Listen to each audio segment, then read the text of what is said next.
Hello farmers, நீங்கள் வீடியோவில் எதை பற்றி போகிறோம்னா நம்ம வந்து ஏற்கனவே வேப்ப புண்ணாக்கு மல்லி செடிக்கு பயன்படுத்துகிறத பற்றி நிறைய வீடியோஸ் பப்ளிஷ் பண்ணியிருந்திருக்கோம்.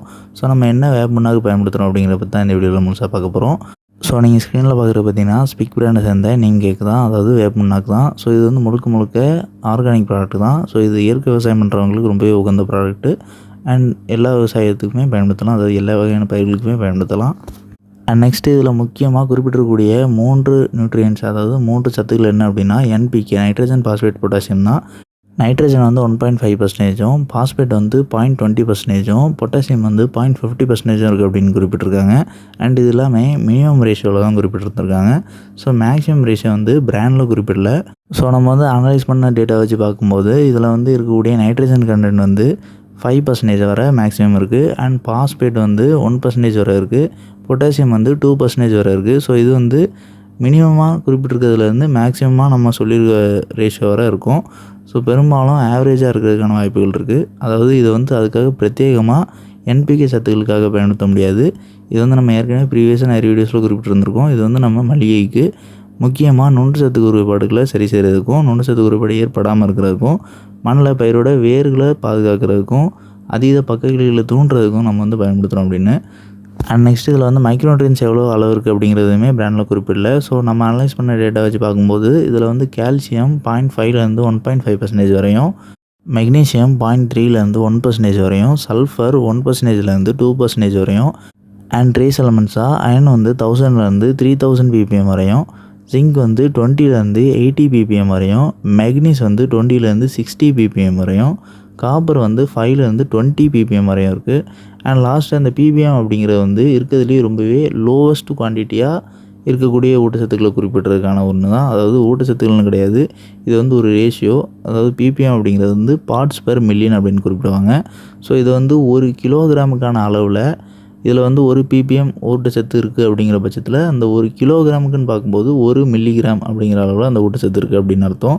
ஸோ அப்போ நம்ம குறிப்பிட்டிருக்கிறது வந்து இப்போ அயன் வந்து 1000லேருந்து 3000 ppm அப்படின்னு குறிப்பிட்டிருக்கோம் அப்படின்னா 1 கிலோ அப்படின்னு பார்க்கும்போது 1000 மில்லிகிராம்லேருந்து, அதாவது 1 கிராம்லேருந்து 3 கிராம் வரை அயன் வந்து இருக்கும் அப்படிங்கிறது தான் அர்த்தம்.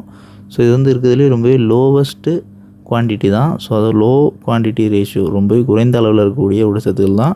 ஆனால் இந்த ஊட்டச்சத்துக்களுமே ஒரு ஆரோக்கியமாக வளரக்கூடிய இயற்கையான மண்வளம் இருக்கக்கூடிய பயிர்களுக்கு நம்ம பயன்படுத்தும் போது இந்த ஊட்டச்சத்துக்களே போதுமானதாக இருக்கும்.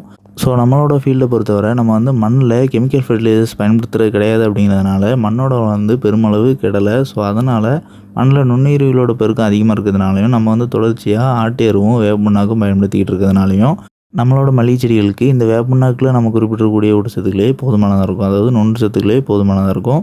ஸோ மேக்ரோநியூட்ரியன்ஸை பொறுத்தவரை நம்ம வந்து என்பிகே, நைட்ரஜன், பாஸ்பேட், பொட்டாசியத்துக்கு பிரத்யேகமாக இந்த வேப்ப புண்ணாக்கு பயன்படுத்த முடியாது. ஸோ இதிலேருந்து குறைந்த அளவு கிடைக்கும், ஆனால் இது மட்டுமே பயிர்களுக்கு போதாது. ஸோ அதனால் நம்ம வந்து ஆட்டு எரு ரெகுலராக உரமிடுறோம். ஸோ நீங்களுமே வேறு ஏதாவது ஆட்டு எருவோ மாட்டு எருவோ உரமிடலாம். அண்ட் நம்ம இதில் குறிப்பிட்டிருக்கக்கூடிய நுண்ணுச்சத்துக்களை பொறுத்தவரை எந்த ஒரு சாதாரணமாக நுண்ணுச்சத்து குறைபாடு ஏற்படக்கூடிய பயிர்களுக்குமே இதில் இருக்கக்கூடிய நுண்ணுச்சத்துக்கள் போதுமானதாக இருக்கும்.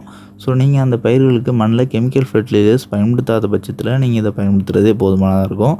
அப்படி ஒரு வேளை செயற்கை உரங்கள் நீங்கள் அதிக அளவு பயன்படுத்துகிறீங்க அப்படின்னா வேப்ப புண்ணாக்கு மண்ணில் உரமிட்டாலும் கூட மேலே ஃபாலிஸ் ஸ்ப்ரேவாக அந்த நுண்ணுச்சத்து குறைபாடுகளை சரி செய்கிறதுக்கு நீங்கள் வேறு ஏதாவது உரங்கள் வாங்கி பயன்படுத்த வேண்டியிருக்கும். அதாவது திரவ வடிவிலான உரங்கள், லிக்விட் மைக்ரோநியூட்ரியன் ஃபெர்டிலைசர்ஸ் வாங்கி பயன்படுத்துகிற மூலயமா பயிர்களுக்கு ஏற்படக்கூடிய நுண்ணுச்சத்து குறைபாடுகளை சரி செய்யலாம்.